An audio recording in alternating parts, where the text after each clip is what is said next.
troisième épisode de notre série Un lieu des histoires. Ce soir à Weiterswiller, Olivier Stéphan et Emmanuel Gambette ont décidé de nous réunir autour de fruits et légumes. Regardez.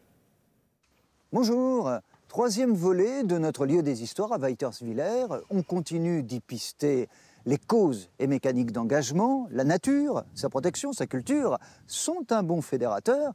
Et pour cela, l'art bocal, conserverie artisanale à partir de vergers, c'est une bonne piste.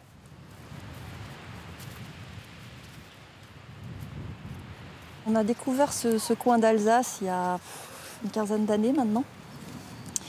Et en le découvrant, on a été séduit par les vergers qui nous environnent, qui sont tout le long du piémont des Vosges. Et on a acheté une vieille maison, presque une ruine, qu'on a restaurée pendant quelques années. Et pendant ce chantier, notre plaisir, c'était de faire le tour des vergers. On voyait les fruits qui jonchaient le sol, on voyait les arbres envahis par le gui, les arbres qui mouraient au fil des ans. Et on se disait, les vergers ont besoin qu'on s'occupe d'eux. Voilà, pourquoi pas nous? L'art bocal, conserverie artisanale, est né voici 2 ans.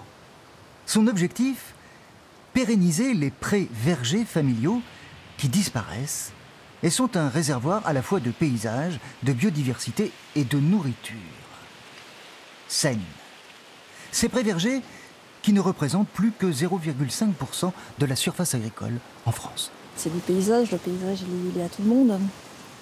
Et c'est de la nature, et la nature aussi, elle est à tout le monde. On garde espoir, et puis après, on se dit de toute façon, même si on n'en fait jamais assez, ben on aura fait au moins ça.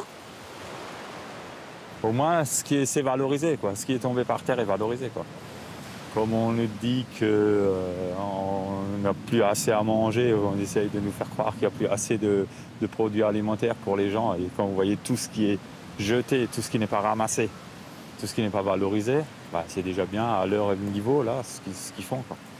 C'est une petite échelle, mais c'est déjà pas mal, quoi. Visible cette année au marché de Noël de Strasbourg, la gamme de conserves proposée est immense. Ça fait partie du jeu pour moi, justement, de toujours m'adapter à ce qui est disponible. Et c'est comme ça que je fais toujours de nouvelles recettes. Quand un maraîcher me dit j'ai des choux raves sur les bras, je ne sais pas quoi en faire, je ne les vends plus et ils vont être perdus. Qu'est-ce que je vais pouvoir faire avec des choux raves? Voilà, et c'est comme ça que j'ai créé une tartinade choux raves curry, à laquelle je croyais moi-même pas trop. Et finalement, j'ai été obligée de refaire au fil des années parce qu'elle plaît bien. Ombrec, l'art bocal est une entreprise, mais il y a aussi une initiative citoyenne qui fait communauté autour de la nature. Elle a créé un jardin partagé, c'est le Kuckucksgarten. C'est sec, hein? Il a été créé il y a également 2 ans, en sortie de Weiterswiller. Fruits, légumes, fleurs, tout se crée en commun, pensé en partie à l'origine pour ceux qui n'avaient pas de jardin et pour partager les savoirs. Une dizaine de personnes s'y investissent régulièrement. Moi, c'était surtout pour apprendre. C'est convivial. Oui, c'est très convivial. Vous connaissiez tous ou pas du tout? Vous vous êtes découverts? On s'est découvert. Hein. Bon, il y avait quelques personnes que je connaissais déjà et puis d'autres que j'ai... Voilà, c'est des amitiés nouvelles. C'est agréable de faire pour les autres. Oui, bah oui, c'est ça qui enrichit, hein. C'est le partage, c'est pas de faire quelque chose tout seul dans son coin. On le constate, les évolutions du mode de vie contemporain créent des centres d'intérêt, d'investissement de soi et de convivialité nouveaux, autour des fruits et légumes, mais aussi des animaux. Et ça, on le voit